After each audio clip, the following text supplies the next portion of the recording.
ಮಂದಾರ ಹೂವೇ ನನ್ನೊಲುಮೆ ಬಾಂಧಳದ ಚೆಲುವೆ. ಅಲ್ಲಿಂದ ನನಗೆ ಬೆಂಗಳೂರಿಗೆ ಟ್ರಾನ್ಸ್ಫರ್ ಆಯಿತು. ಅದು ಯಾವ ಶುಭ ಗಳಿಗೆಯಲ್ಲಿ ಬೆಂಗಳೂರಿಗೆ ಬಂದನೋ, ಬೆಂಗಳೂರಿಗೆ ಬಂದಾಗ ಹಳೆಯ ರೈಲ್ವೆ ಸ್ಟೇಷನ್, ಹೆಂಚಿನ ರೈಲ್ವೆ ಸ್ಟೇಷನ್, ಈಗಿನ ರೀತಿಯಲ್ಲಿ ದೊಡ್ಡ ಗಡಿಯಾರ ಇತ್ಯಾದಿ ಇರಲಿಲ್ಲ. ಬೆಂಗಳೂರನ್ನ ನೆನೆಸ್ಕೋತೀನಿ. ಆವತ್ತು ನಾನು ಬಂದಾಗ ನಾನು ಕಂಡ ಬೆಂಗಳೂರು ಹೇಗಿತ್ತು ಅಂತಂದರೆ, ರೈಲ್ವೆ ಸ್ಟೇಷನ್ ಮುಂದುಗಡೆ ಸಾಲು ಮರಗಳು, ಅದೆಲ್ಲನ ಎಷ್ಟು ಹಳೆಯ ಮರಗಳು ಅಂತಂದರೆ ಟ್ಯಾಂಕ್ ಬಂಡ್ ರಸ್ತೆ ಅಂಥೇಳಿ. ಇವತ್ತು ಯಾವುದು ಬಸ್ ಸ್ಟ್ಯಾಂಡ್ ಆಗಿದೆ, ಅದು ಮೊದಲು ಎಕ್ಸಿಬಿಷನ್ ಗ್ರೌಂಡ್ಸ್ ಆಗಿರ್ತಾಯಿತ್ತು. ಅಲ್ಲಿ ಆ ಕಡೆ ಈ ಕಡೆ ಎರಡೂ ಪಕ್ಕದಲ್ಲಿ ಸಾಲು ಮರಗಳು, ಎತ್ತರ ಬೆಳೆದಂಥ ಸಾಲು ಮರಗಳು. ಆ ಬೆಂಗಳೂರು ಇಲ್ಲ ಇವತ್ತು. ಆ ಬೆಂಗಳೂರು ಇವತ್ತು ಮರಗಳ ಬದಲು ವಾಹನಗಳಿದೆ. ಅವತ್ತು ಮರಗಳು ತೂಗಿ ತುನಿತಾ ಇದ್ದವು, ಇವತ್ತು ವಾಹನಗಳು ಆ ಕಡೆಯಿಂದ ಈ ಕಡೆ, ಈ ಕಡೆಯಿಂದ ಆ ಕಡೆಗೆ ಓಡಾಟವನ್ನು ನಡೆಸಿವೆ. ನಾಗರಿಕತೆ ಏನೂ ಮಾಡೋಕ್ಕಾಗಲ್ಲ. ಒಂದನ್ನು ಪಡ್ಕೋಬೇಕಾದ್ರೆ ಇನ್ನೊಂದನ್ನು ಕಳ್ಕೋಬೇಕಾಗುತ್ತಂತೆ. ಆದ್ದರಿಂದ ನಾವು ಆಧುನಿಕತೆಯನ್ನು ಪಡ್ಕೊಳ್ಳೋಕೆ ಹೋಗಿ ಹಳೆಯ ಸಂಸ್ಕೃತಿಯ ಬೇರುಗಳನ್ನು ಕಳ್ಕೊಂಡಿದ್ದೇವೆ. ಇದೊಂದು ರೀತಿಯಲ್ಲಿ ಪವಾಡ, ಇದೊಂದು ರೀತಿಯಲ್ಲಿ ಬದಲಾವಣೆ ಇಲ್ಲದೆ ಇರೋ ಜೀವನವೇ ಇಲ್ಲ. ಅದೇ ನೆನ್ನೆಯ ಸೂರ್ಯ ಹುಟ್ಟಿದರೂ, ಅದೇ ಚಂದ್ರ ಬೆಳಗಿದ್ರು, ಅದೇ ನಕ್ಷತ್ರಗಳು ಹೊಳೆದ್ರೂ, ಏನೋ ಒಂದು ಹೊಸ ಬಗೆಯ ವಾತಾವರಣ ಇವತ್ತು ಕಾಣೋ ಹಾಗೆ ಬಹುಶಃ ನಿಸರ್ಗದ ಈ ಪರಿವರ್ತನೆ ಅದು ಚೈತನ್ಯದಾಯಕ. ಅದರಿಂದ ಬದಲಾವಣೆಯೇ ಜೀವನ. ಹೊಸ ಬದಲಾವಣೆಗೆ ಒಗ್ಗೊಳ್ಬೇಕು. ಕಳೆದ ವರ್ಷ ಪೂರ್ತಿ ನಾವು ಕೋವಿಡ್ನ ಆಘಾತಕ್ಕೆ ಒಳಗಾಗಿದ್ದೇವೆ, ಆದರೂ ಸಹಿಸ್ಕೊಂಡಿದ್ದೇವೆ. ಇಂಥ ಕೋವಿಡ್ಗಳು ಅನೇಕ ಬರಬಹುದು, ಆದರೆ ಅದನ್ನು ಇಕ್ಕಿ ಮೆಟ್ಟುವಂತಹ, ಅದನ್ನು ದಾಟುವಂತಹ, ಅದರ ವಿರುದ್ಧ ಸಮರ ಸಾರುವಂತಹ, ತನ್ಮುಖಾಂತರವಾಗಿ ನಮ್ಮ ಅಸ್ತಿತ್ವವನ್ನು ಬೆಳಗುವಂತಹ, ಅದರಿಂದ ಜೋಪಾನವಾಗಿ ನಮ್ಮ ಜೀವವನ್ನು ಉಳಿಸ್ಕೊಳ್ಳುವಂತಹ ಎಲ್ಲ ಪ್ರಯತ್ನಗಳು ಆಗಬೇಕು. ಆದ್ದರಿಂದ ಈ ಬದಲಾವಣೆಗೆ ಹೊಂದಿಕೊಳ್ಳುವ ಸಂದರ್ಭದಲ್ಲಿ ನಾನು ಬೆಂಗಳೂರಿನಲ್ಲಿ ಪಟ್ಟಂಥ ಪ್ರಯತ್ನ ಇದೆಯಲ್ಲ, ಅದು ಬಹಳ ಬಹಳ ಬಹಳ ನಿಷ್ಠುರವಾದದ್ದು ಮತ್ತು ಕಷ್ಟದಾಯಕವಾದದ್ದು. ಆ ಶ್ರಮ ನನ್ನೊಬ್ಬನಿಗೆ ಗೊತ್ತು. ನಾನು ಬರುವಾಗ ಒಂದು ಸಣ್ಣ ಈ ಸೀಮೆಎಣ್ಣೆ ಟಿನ್ನನ್ನು ಕಟ್ ಮಾಡಿ ಒಂದು ಬಾಕ್ಸ್ ಮಾಡಿರ್ತಾರೆ, ₹2. ಅದರಲ್ಲಿ ಒಂದು ಪ್ಯಾಂಟು, ಒಂದು ಶರ್ಟು, ಒಂದೆರಡು ಡೈರಿ, ಒಂದೆರಡು ನನ್ನ ಒಳ ಉಡುಪುಗಳನ್ನು ಹಾಕ್ಕೊಂಡು ಬೆಂಗಳೂರಿಗೆ ಬಂದಂಥವನು ನಾನು. ಇಷ್ಟು ವರ್ಷಗಳ ಕಾಲ ಬದುಕಿದ್ದೇನೆ, ಒಂದು 6 ದಶಕಗಳೇ ಬದುಕಿದ್ದೇನೆ ಇಲ್ಲಿ. ಬೃಹತ್ ಬೆಂಗಳೂರಾಗಿದೆ ಇವತ್ತು. ಈ ಬೆಂಗಳೂರಿನಲ್ಲಿ ನಾನು ಬಂದ ಕಾಲಕ್ಕೆ ಗೆಳೆಯರೇ, ನೀವು ನನ್ನ ತಪ್ಪು ತಿಳಿಬೇಡಿ, ನಾನು ಹೇಗಿದ್ದೆ ಅಂತಂದರೆ ಸಿಂಬಳದಲ್ಲಿ ಸಿಲುಕಿದ ನೊಣದ ಹಾಗೆ. ಯಾರಾದರೂ ನೊಣ ಹಾರ ಬಿಡುವ ಮೊದಲು ಯಾರೋ ಒಬ್ಬರು ಸಿಂಬಳ ಸೀದಿ ಅದರ ಮೇಲೆ ಹಾಕ್ಬಿಟ್ಟಿರ್ತಾರೆ. ಅದು ಆ ಕಡೆ ಬರೋಕ್ಕಾಗಲ್ಲ, ಈ ಕಡೆ ಬರೋಕ್ಕಾಗಲ್ಲ, ಒದ್ದಾಟ ಹೊರಗಡೆ ಬರೋದಕ್ಕೆ. ನನ್ನ ಬದುಕಿಗೆ ಒಂದು ಹೊಸ ಚೈತನ್ಯವನ್ನು, ಬದುಕಿಗೆ ಹೊಸ ಬೆಳಕನ್ನು ಕಂಡುಕೊಳ್ಬೇಕು ಅನ್ನೋ ನನ್ನ ಮಹತ್ವದ ಪ್ರಯತ್ನದಲ್ಲಿ ನಾನು ಪಟ್ಟ ಪಾಡಿದೆಯಲ್ಲ, ಅದು ಬಹಳ ಕಷ್ಟಕರವಾದಂಥದ್ದು. ಆಮೇಲೆ ಬರೀ ರಾತ್ರಿ ಕೆಲಸ 7 ಗಂಟೆಯಿಂದ ಬೆಳಗ್ಗೆ 7 ಗಂಟೆವರೆಗೂ ಕೂಡ. ಹಗಲೊತ್ತೇನು ಮಾಡೋದು ಅಂತ ಯೋಚನೆ ಮಾಡಿದೆ. ಯಾಕೆ ನಾನು ವಿದ್ಯಾಭ್ಯಾಸವನ್ನು ಮುಂದುವರಿಸಬಾರ್ದು ಅಂತ ಹೇಳಿ ಸೆಂಟ್ರಲ್ ಕಾಲೇಜಿಗೆ ಹೋಗಿ BA ಆನರ್ಸ್ ಪದವಿಯನ್ನು ಓದೋದಕ್ಕೆ ತೀರ್ಮಾನ ತಗೊಂಡು ಅರ್ಜಿಯನ್ನು ಸಲ್ಲಿಸಿದೆ. ಆ ಅರ್ಜಿಯನ್ನು ಪರಿಷ್ಕರಿಸಿದಂಥ ಡಾಕ್ಟರ್ ರಂಶ್ರೀ ಮುಗುಳಿಯವರು ನಮಗೆ ಆಗ ಕನ್ನಡ ವಿಭಾಗದ ಮುಖ್ಯಸ್ಥರಾಗಿದ್ದರು. ನಾನು ಅವ್ರನ್ನ ಕೇಳಿಕೊಂಡೆ, ನನಗೆ ಫೈನಲ್ ಆನರ್ಸಲ್ಲಿ ಪ್ರವೇಶ ಕೊಡಿ ಅಂಥೇಳಿ. ಅವರು ಹೇಳಿದರು, ಆ ಥರ ಆಗೋದಿಲ್ಲ, ನೀನು ಮೊದಲನೇ BA ಆನರ್ಸ್ ಮುಖಾಂತರನೇ ಓದಬೇಕಾಗತ್ತೆ, ಆ ಥರ ಹೇಳಿದರು ಅವರು. ಆದ್ದರಿಂದ ನಾನು ಮೊದಲನೇ BA ಆನರ್ಸ್ ಸೇರಿಕೊಂಡೆ. ಆಗ ಕನ್ನಡ ವಿಭಾಗ ಹೇಗಿತ್ತು ಅಂತಂದರೆ, ಡಾಕ್ಟರ್ GS ಶಿವರುದ್ರಪ್ಪನವರು, ಡಾಕ್ಟರ್ SR ಮಳಿಗೆಯವರು, ಡಾಕ್ಟರ್ M ಚಿದಾನಂದಮೂರ್ತಿಯವರು, ಪ್ರೊಫೆಸರ್ NS ಲಕ್ಷ್ಮೀನಾರಾಯಣ ಭಟ್ಟ ಅವರು, ಪ್ರೊಫೆಸರ್ S ವಿದ್ಯಾಶಂಕರ್ ಅವರು, ಡಾಕ್ಟರ್ K ಮರಳಸಿದ್ದಪ್ಪ ಅವರು, ಪ್ರೊಫೆಸರ್ KM ನಾಗರಾಜ್, ಇವರೆಲ್ಲರಿಗಿಂತ ಮಿಗಿಲಾಗಿ ಒಬ್ಬರು ಡಾಕ್ಟರ್ KM ಕೃಷ್ಣರಾಯರು ಅಂಥೇಳಿ, ಹರಿದಾಸ್ ಸಾಹಿತ್ಯ ತುಂಬ ಚೆನ್ನಾಗಿ ಓದ್ಕೊಂಡಿದ್ದಂಥವರು, ಕಾವ್ಯ ಮೀಮಾಂಸೆಯನ್ನು ಬೋಧಿಸಿದಂಥ ಪ್ರೊಫೆಸರ್ MV ಸೀತಾರಾಮಯ್ಯನವರು. ಒಬ್ಬೊಬ್ಬರಿಂದಲೂ ಒಂದೊಂದು ಪಾಠವನ್ನು ಕಲ್ತಿದ್ದೇನೆ ನಾನು. ಶಿವರುದ್ರಪ್ಪನವ್ರ ಪಾಠ ಅಂತಂದರೆ ಬರೀ ಕಾವ್ಯದ ಪಾಠ ಅಲ್ಲ, ಅದು ಕಾವ್ಯ ಮೀಮಾಂಸೆಯೂ ಪಾಠ ಕೂಡ ಹೌದು. ತೌಲನಿಕ ವಿಮರ್ಶೆ ನಡೆಸ್ತಾಯಿದ್ರು. ಚಿದಾನಂದ ಮೂರ್ತಿಯವರಂತೂ ಶಾಸನಗಳ ಬಗ್ಗೆ ಹೇಳದೇ ಇರೋ ದಿನವೇ ಇಲ್ಲ. ಲಕ್ಷ್ಮೀನಾರಾಯಣ ಭಟ್ರು ಗೋಪಾಲಕೃಷ್ಣ ಅಡಿಗರನ್ನು ಕನ್ನಡ ನವ್ಯಕಾವ್ಯವನ್ನು ತುಂಬ ಚೆನ್ನಾಗಿ ಪಾಠ ಹೇಳಿದಂಥವರು. ವಿದ್ಯಾಶಂಕರ್ ಅವರು ಜೈನ ಪುರಾಣಗಳನ್ನು ನಮಗೆ ಪಾಠ ಹೇಳಿದರು. ಕೀರಂ ನಾಗರಾಜು ಹೊಸ ಮಾಡರ್ನ್ ಪೊಯಿಟ್ರಿ ಅಂತ ಯಾವುದಿದೆ ಅದನ್ನು ಹೇಳ್ತಾಯಿದ್ರು. ಶ್ರೀ ಮುಗುಳಿಯವರು ಅಂತಂದರೆ ಕನ್ನಡ ಸಾಹಿತ್ಯ ಚರಿತ್ರೆಯನ್ನು ಬರೆದವರು. ಫಿಂಗರ್ ಟಿಪ್ಸ್ ಅಂತೀವಲ್ಲ, ಹಾಗೆ ಕನ್ನಡ ಸಾಹಿತ್ಯದ 2000 ವರ್ಷದ ಪರಂಪರೆಯನ್ನು ಅವರ ಬೆರಳಿನ ತುದಿಯಲ್ಲಿರ್ತಾಯಿತ್ತು. ಅವರ ಉಪನ್ಯಾಸ ಕೇಳೋದು ಅಂತಂದರೆ, ಅದನ್ನು ಟಿಪ್ಪಣಿ ಮಾಡ್ಕೊಳ್ಳೋದು ಅಂತಂದರೆ ನಮಗೆ ಎಂಥ ಉತ್ಸಾಹ ಇರ್ತಾಯಿತ್ತು ಅಂತಂದರೆ, ಅದೊಂದು ರಸಗಂಗೆ. ಅದರಲ್ಲಿ ಮಿಂದು ಬಂದಿದ್ದೇನೆ ನಾನು. ಅವ್ರು ಉಪಯೋಗಿಸ್ತಾ ಇದ್ದಂಥ ಪದಗಳಿದೆಯಲ್ಲ, ಅವ್ರು ಮಾಡ್ತಾ ಇದ್ದಂಥ ವಿಮರ್ಶೆ ಇದೆಯಲ್ಲ, ಅದು ಮೌಲ್ಯಮಾಪನ ನಿಜವಾಗಿಯೂ ಕೂಡ ಸಮತೂಕದ ಮೌಲ್ಯಮಾಪನ. 6ಕ್ಕೆ ಏರದ 3ಕ್ಕೆ ಇಳಿಯದ ಸಮನ್ವಯದ ಹಾದಿಯಲ್ಲಿ ಸಾಗಿದಂಥ ವಿಮರ್ಶೆ ಅದು. ಹೀಗೆ ಒಬ್ಬೊಬ್ಬರಿಂದಲೂ ಕೂಡ ನಾಟಕಗಳ ಬಗ್ಗೆ, ನಾಟಕ ಪರಂಪರೆಯ ಬಗ್ಗೆ ಡಾಕ್ಟರ್ ಕೆ ಮರಳಸಿದ್ದಪ್ಪನವರು ನಮಗೆ ಪಾಠ ಹೇಳ್ತಾಯಿದ್ರು. ಶಾಸನಗಳನ್ನು ಕುರಿತು ಜಯದೇವ್ ಕೂಡ ಹೇಳಿದ್ದುಂಟು, ಹೂಕಾ ಜಯದೇವ್ ಅಂಥೇಳಿ. ಡಾಕ್ಟರ್ ಚಂದ್ರಶೇಖರ್ ಕಂಬಾರ್ ಕೊನೆಯ ವರ್ಷ ನಾನು ಆನರ್ಸಲ್ಲಿರುವಾಗ ಅವರು ಬಂದು ಸೇರಿಕೊಂಡ್ರು ಚಿಕಾಗೋಯಿಂದ. ನೇರವಾಗಿ ಪ್ರೊಫೆಸರ್ ಎ ಕೆ ರಾಮಾನುಜನ್ ಅವರ ವಿದ್ಯಾರ್ಥಿಯವರು. ಡಾಕ್ಟರೇಟನ್ನು ಪಡ್ಕೊಂಡು ಬಂದು ನಮಗೆ ಜಾನಪದವನ್ನು ಪ್ರಾರಂಭಿಸಿದರು. ಜಾನಪದದ ಮೊದಲ ತಂಡದ ಮೊದಲ ವ್ಯಕ್ತಿ ನಾನು. 1 ವರ್ಷಗಳ ಕಾಲ ಜಾನಪದದ ಪಾಠವನ್ನು ಡಾಕ್ಟರ್ ಚಂದ್ರಶೇಖರ್ ಕಂಬಾರರಿಂದ ಕೇಳಿದ್ದೇನೆ, ಡಾಕ್ಟರ್ ಎಂ ವೀರಣ್ಣ ಅವರಿಂದ ಕೇಳಿದ್ದೇನೆ. ಹೀಗೆ ಸೆಂಟ್ರಲ್ ಕಾಲೇಜಿನ ಕನ್ನಡ ವಿಭಾಗ ನಮಗೆ ಅನೇಕ ವಿಷಯಗಳನ್ನು ಕೊಡ್ತು. ನಮಗೆ ಇಂಗ್ಲೀಷ್ ಮೇಸ್ಟ್ರಾಗಿದ್ದಂಥವರು ಪಿ ಲಂಕೇಶ್ ಅವರು. ಲಂಕೇಶ್ ಅವರಂತೂ ಕೂಡ ಅವರ ತರಗತಿಗಳಲ್ಲಿ ಕೇವಲ ಪಠ್ಯವನ್ನಷ್ಟೇ ಹೇಳಲಿಲ್ಲ, ಬೇರೆ ಬೇರೆ ವಿಷಯಗಳನ್ನು ಕೂಡ ಅವ್ರು ಹೇಳಿದರು. ಅವರು ಇಂಗ್ಲೀಷ್ ಮೇಸ್ಟ್ರು, ಕನ್ನಡದಲ್ಲಿ ಪಾಠ ಮಾಡಿದ್ದೇ ಹೆಚ್ಚು. ನಿರರ್ಗಳವಾಗಿ ಅವರು ವಿಮರ್ಶೆಯನ್ನು ಮಾಡ್ತಾಯಿದ್ರು. ಆ ಸಂದರ್ಭದಲ್ಲಿ ಚಿನ್ನದ ಹಬ್ಬ ಆಚರಿಸಿದ್ವಿ ನಾವು. ಕರ್ನಾಟಕ ಸಂಘಕ್ಕೆ ಚಿನ್ನದ ಹಬ್ಬ ಆಚರಿಸಿದ್ವಿ. ನನಗಂತೂ ಸೆಂಟ್ರಲ್ ಕಾಲೇಜು, ನಾನು ಕನ್ನಡ ಸಂಘದ ಕಾರ್ಯದರ್ಶಿಯಾಗಿ ಕೆಲಸ ಮಾಡಿದೆ. ನಾನು ಚಿದಾನಂದ ಮೂರ್ತಿಯವರು ಅಧ್ಯಕ್ಷರಾಗಿ ಕೆಲಸ ಮಾಡಿದರು. ನಾವು ಶನಿವಾರ ಮಧ್ಯಾಹ್ನ ಅಂತಂದರೆ 2 ಗಂಟೆಗೆ ಒಂದಲ್ಲ ಒಂದು ಉಪನ್ಯಾಸ ಇರ್ತಾಯಿತ್ತು. ಎಲ್ಲ ಪತ್ರಿಕೆಗಳಿಗೆ ನಗರದಲ್ಲಿ ಹಿಂದೂನಲ್ಲಿ ಇದನ್ನು ಪ್ರಕಟಿಸಿ ಅಂಥೇಳಿ ನಾನೇ ಕಾರ್ಡ್ಗಳನ್ನು ಬರೆದು ಅದನ್ನು ಕನ್ನಡದ ಪತ್ರಿಕೆಗಳು ಕೊಡ್ತಾಯಿದ್ವಿ. ಕನ್ನಡದ ಪತ್ರಿಕೆಗಳಲ್ಲೆಲ್ಲ ಬರ್ತಾಯಿತ್ತು. ಆಗ ಯಾರ್ಯಾರು ಬೆಂಗಳೂರಿಗೆ ಬರ್ತಾರೆ, ಅದು BC ರಾಮಚಂದ್ರ ಶರ್ಮಾ ಅವರು ಇಥಿಯೋಪಿಯಾದಿಂದ ಬರಲಿ, ನ್ಯೂಯಾರ್ಕಿಂದ ರಾಮಾನುಜನ್ ಬರಲಿ,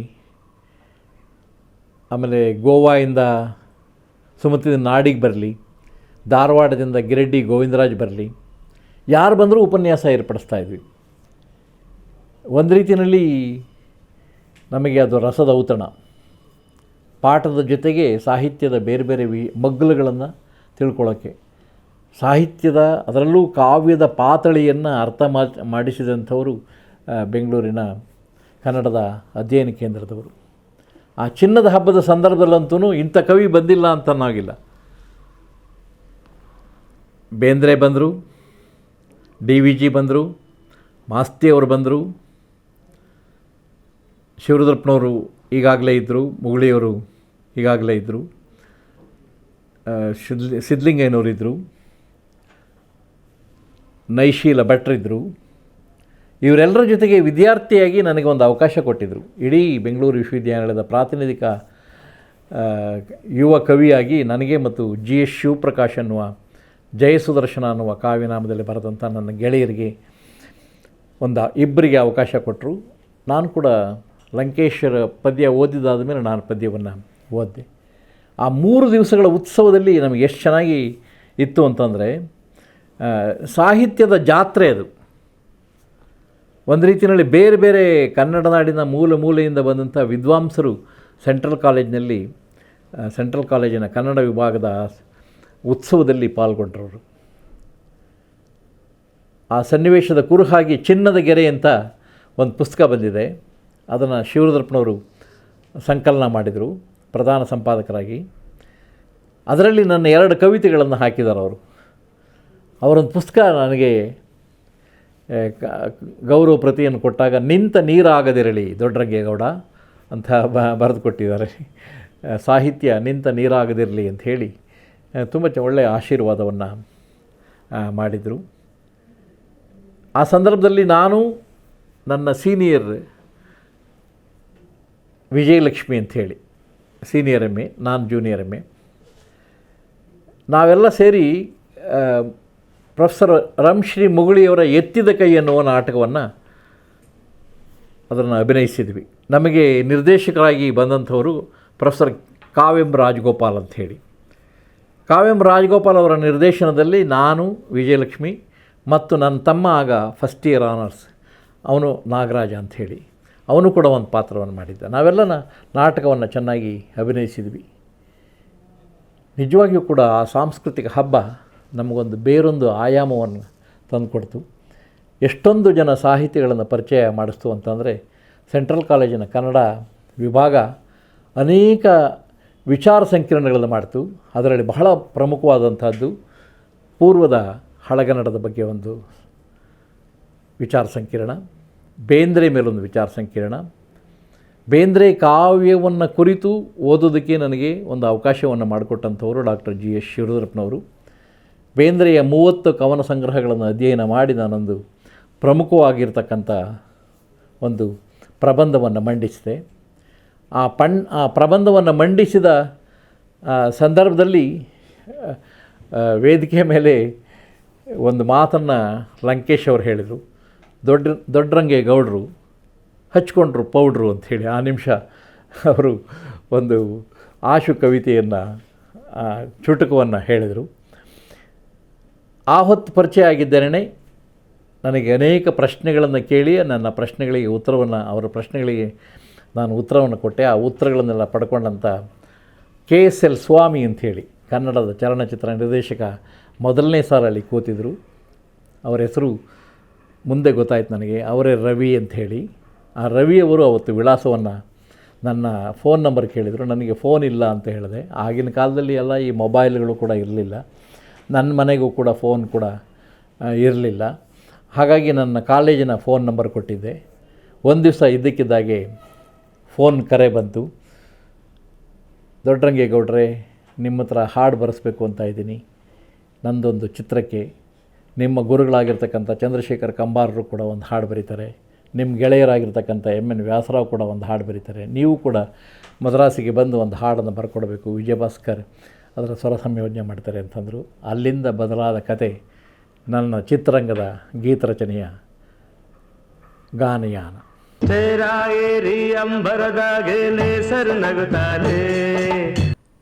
ನನ್ನ ಜೀವನದ ಪ್ರಮುಖ ಕಲಿಕಾ ಕೇಂದ್ರ ಸೆಂಟ್ರಲ್ ಕಾಲೇಜ್.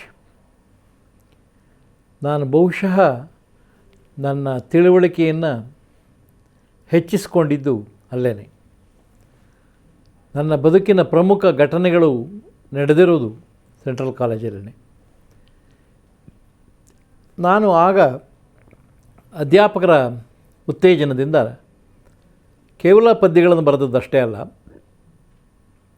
ಲೇಖನಗಳನ್ನು, ಕಥೆಗಳನ್ನು ಬರೆದದ್ದಷ್ಟೇ ಅಲ್ಲ, ವಿಮರ್ಶೆಗಳನ್ನು ಬರೆದದ್ದಷ್ಟೇ ಅಲ್ಲ, ಬೇರೆ ಬೇರೆ ಮಹಾವಿದ್ಯಾಲಯದವರು ನಡೆಸುವ ಚರ್ಚಾ ಸ್ಪರ್ಧೆಗಳಲ್ಲಿ ಪಾಲ್ಗೊಳ್ತಾ ಇದ್ದೆ. ಭಾಷಣ ಸ್ಪರ್ಧೆಗಳಲ್ಲೂ ಪಾಲ್ಗೊಳ್ತಾ ಇದ್ದೆ. ಅದಕ್ಕೆ ಕನ್ನಡ ವಿಭಾಗದವರು ನಮಗೆ ಪತ್ರಗಳನ್ನು ಕೊಟ್ಟು, ಪರಿಚಯ ಪತ್ರಗಳನ್ನು ಕೊಟ್ಟು ಕಳಿಸ್ಕೊಡ್ತಾಯಿದ್ರು. ಹೀಗೆ ಒಂದು ಸಾರಿ ನಾನು ಆಚಾರ್ಯ ಪಾಠಶಾಲದ ಒಂದು ಭಾಷಣ ಸ್ಪರ್ಧೆಯಲ್ಲಿ ಪಾಲ್ಗೊಳ್ಬೇಕಾಯಿತು. ಗೆಳೆಯ R ಶೇಷಶಾಸ್ತ್ರಿ ಜೊತೆಯಲ್ಲಿ ನಾನು ಆ ಭಾಷಣ ಸ್ಪರ್ಧೆಗೆ ತಯಾರಾಗಿ ಹೋದೆ. ನಾನು 1 ಗಂಟೆ ಕಾಲ KS ನರಸಿಂಹಸ್ವಾಮಿಯವರ ಕಾವ್ಯವನ್ನು ಕುರಿತು ಮಾತಾಡಿದೆ. ಆಗ ಮಹಾರಾಣಿ ಕಾಲೇಜಿನಿಂದ ಬಂದಂಥ ಹುಡುಗಿ ಕೆ ರಾಜೇಶ್ವರಿ. ಆಕೆ ಐಚ್ಛಿಕ ಕನ್ನಡವನ್ನು ತಗೊಂಡು BAನಲ್ಲಿ ಚೆನ್ನಾಗಿ ಸಾಹಿತ್ಯದ ಆಸಕ್ತಿಯನ್ನು ಮೂಡಿಸ್ಕೊಂಡು ಸ್ವಲ್ಪ ಪ್ರಾಚೀನ ಸಾಹಿತ್ಯದ ಕಡೆಗೆ ತನ್ನ ಗಮನವನ್ನು ಹರಿಸಿ ರನ್ನ ಕವಿಯನ್ನು ಚೆನ್ನಾಗಿ ಅಧ್ಯಯನ ಮಾಡಿ ಭೀಮ ದುರ್ಯೋಧನೀಯ ಅನ್ನುವ ವಿಷಯದ ಮೇಲೆ 1 ಗಂಟೆ ಅದ್ಭುತವಾದಂಥ ಉಪನ್ಯಾಸವನ್ನು ನೀಡಿದ್ಲು. ಆ ಹೊತ್ತು ಪರಿಚಯ ಆಗಿದ್ದು ನನ್ನ ಮತ್ತು ರಾಜೇಶ್ವರಿಯ ಸಂಬಂಧ. ವರ್ಷ ಐತೆ ನಿಂಗೆ ನನ್ನ ಬಂಗಾರಿ ನಮ್ಮೂರ ಸಿಂಗಾರಿ. ಮುಂದೆ ಪರಿಚಯ ಸ್ನೇಹವಾಗಿ ಅನೇಕ ವರ್ಷಗಳ ಕಾಲ ನಾವು ಒಟ್ಟೊಟ್ಟಿಗೆ ತಿರುಗಾಡಿ ಅದು ಪ್ರೀತಿಯಾಗಿ ಮಾರ್ಪಟ್ಟು ಮುಂದೆ ನಮ್ಮ ವೈವಾಹಿಕ ಜೀವನಕ್ಕೂ ಕೂಡ ಅದು ನಾಂದಿಯನ್ನು ಹಾಡಿತು. ಸೆಂಟ್ರಲ್ ಕಾಲೇಜಿನಲ್ಲಿ ವಿದ್ಯಾರ್ಥಿಯಾಗಿದ್ದಾಗಲೇ ನಾನು ಮತ್ತು ರಾಜೇಶ್ವರಿ ಒಟ್ಟೊಟ್ಟಿಗೆ ಓಡಾಡುವ ಸಂದರ್ಭದಲ್ಲಿ ನಮ್ಮ ವಿಭಾಗದ ಮುಖ್ಯಸ್ಥರಾಗಿರ್ತಕ್ಕಂಥ ಡಾಕ್ಟರ್ GS ಶಿವರುದ್ರಪ್ಪ ಅವರಿಗೆ ಈ ವಿಷಯವನ್ನು ತಿಳಿಸಿದ್ವಿ. ಅವರ ಪಾದ ಪದ್ಮಗಳಿಗೆ ಎರಗಿ ಅವರ ಆಶೀರ್ವಾದವನ್ನು ಪಡೆದು ನಾವಿಬ್ಬರೂ ಕೂಡ ಹೀಗೆ ಜೀವನದಲ್ಲಿ ಸಂಗಾತಿಗಳಾಗಬೇಕು ಅಂಥೇಳಿ ಅಂದ್ಕೊಂಡಿದ್ದೇವೆ ಅಂತ ಹೇಳಿದಾಗ ತುಂಬು ಹೃದಯದಿಂದ ಆಶೀರ್ವಾದ ಮಾಡಿದರು. ಮುಂದೆ ಎಷ್ಟೋ ಕಾಲ ನಾವು ಒಟ್ಟೊಟ್ಟಿಗೆ ಡಿಬೇಟ್ಸ್ಗೆ ಹೋಗ್ತಾಯಿದ್ವಿ, ಒಟ್ಟೊಟ್ಟಿಗೆ ಪತ್ರಿಕೆಗಳಿಗೆ ಲೇಖನಗಳನ್ನು, ಕಥೆಗಳನ್ನು, ಕವಿತೆಗಳನ್ನು ಬರೆಯೋದು, ಅದನ್ನು ಕೊಡೋದಕ್ಕೆ ಸಂಪಾದಕರನ್ನು ಭೇಟಿ ಮಾಡೋದಕ್ಕೆ ಹೋಗ್ತಾಯಿದ್ವಿ. ಈ ಸಂದರ್ಭದಲ್ಲಿ ನಮಗೆ ಎಲ್ಲ ರೀತಿಯಲ್ಲಿ ನೆರವಾದಂಥವರು ಡಾಕ್ಟರ್ ಕೆ ಮರಳಸಿದ್ದಪ್ಪನವರು ಮತ್ತು P ಲಂಕೇಶ್ ಅವರು. P ಲಂಕೇಶ್ ಅವರು ನಾನು ಬರೆದದ್ದನ್ನು ಹೆಚ್ಚು ಕಡಿಮೆ ಎಲ್ಲವನ್ನ ಓದಿ ಹೀಗಲ್ಲ ಹೀಗೆ ಅಂಥೇಳಿ ವಿಮರ್ಶೆ ಮಾಡ್ತಾಯಿದ್ರು. ಇದನ್ನು ಕೊಡು, ಈ 10 ಪದ್ಯದಲ್ಲಿ ಈ ಮೇಲ್ಗಡೆ ನಾನು ಇಲ್ಲಿ ಇಟ್ಟಿದ್ದೀನಲ್ಲ, ರೈಟ್ ಮಾರ್ಕ್ ಹಾಕಿದ್ದೀನಲ್ಲ, ಈ 2 ಪದ್ಯಗಳನ್ನು ಮಾತ್ರ ಕೊಡು, ಇನ್ನು ಉಳಿದಿದ್ದನ್ನು ಬಿಟ್ಟುಬಿಡು ಅಂತ ಹೇಳ್ತಾಯಿದ್ರು. ಹೀಗೆ ನನಗೆ ಪ್ರಜಾವಾಣಿ, ಕನ್ನಡಪ್ರಭ, ಸಂಯುಕ್ತ ಕರ್ನಾಟಕ ಮುಂತಾದಂಥ ಪತ್ರಿಕೆಗಳಿಗೆ ಆಯಾ ಸಂಪಾದಕರುಗಳಿಗೆ ಪರಿಚಯಿಸಿದಂಥ ಕೀರ್ತಿ ಅದು P ಲಂಕೇಶ್ ಅವರಿಗೆ ಸಲ್ಲಬೇಕು. ಉಳ್ಳಾಳ್ ಶೀಡ್ ನಾಟಕ ಸ್ಪರ್ಧೆ ನಡೀತಾ ಇತ್ತು. ಆಗ ಒಂದು 18 ದಿನಗಳ ಕಾಲ ನಾನು ನಾಟಕ ಸ್ಪರ್ಧೆಯ ಎಲ್ಲ ನಾಟಕಗಳನ್ನು, ವಿವಿಧ ಕಾಲೇಜುಗಳ ನಾಟಕಗಳನ್ನು ನೋಡಿ ವಿಮರ್ಶೆ ಬರೆದೆ. ರಾಜ್ಯ ಮಟ್ಟದ ಸ್ಪರ್ಧೆ ಅದು. ರಾಜ್ಯದಲ್ಲಿರುವ ಯಾವುದೇ ಶಾಲೆಯ ಯಾವುದೇ ವಿದ್ಯಾರ್ಥಿ ಆ ವಿಮರ್ಶಾ ಸ್ಪರ್ಧೆಯಲ್ಲಿ ಭಾಗವಹಿಸ್ಬೋದಾಗಿತ್ತು, ನಾಟಕಗಳನ್ನು ನೋಡಿರಬೇಕಿತ್ತು. ಆ ಸ್ಪರ್ಧೆಯಲ್ಲಿ ಮೊಟ್ಟ ಮೊದಲ ಬಹುಮಾನವನ್ನು ಪಡೆದವನು ನಾನು.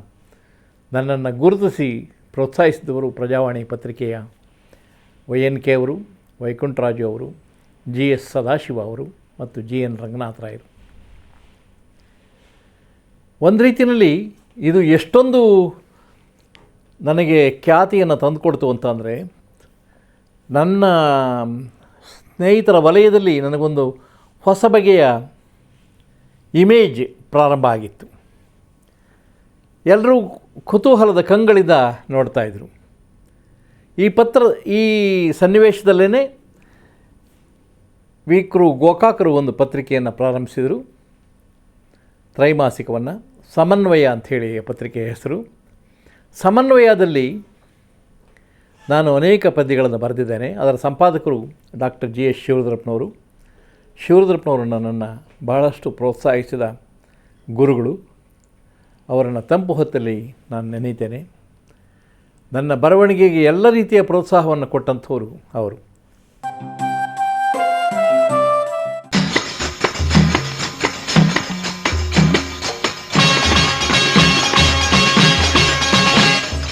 ನಾನು ಕನ್ನಡಿಗಳು. ಮೈಸೂರು ಸ್ಯಾಂಡಲ್ ಸೋಪ್ ನಮ್ಮ ಕನ್ನಡ ನಾಡಿನ ಅಸ್ಮಿತೆ. ನಾನು ಮೈಸೂರು ಸ್ಯಾಂಡಲ್ ಸೋಪ್ ಬಳಸೋದು, ನೀವು ಈ ಸೋಪ್ ಬಳಸಿ. ನಮ್ಮ ಕನ್ನಡತನವನ್ನು ಉಳಿಸಿ. ಜೈ ಕರ್ನಾಟಕ.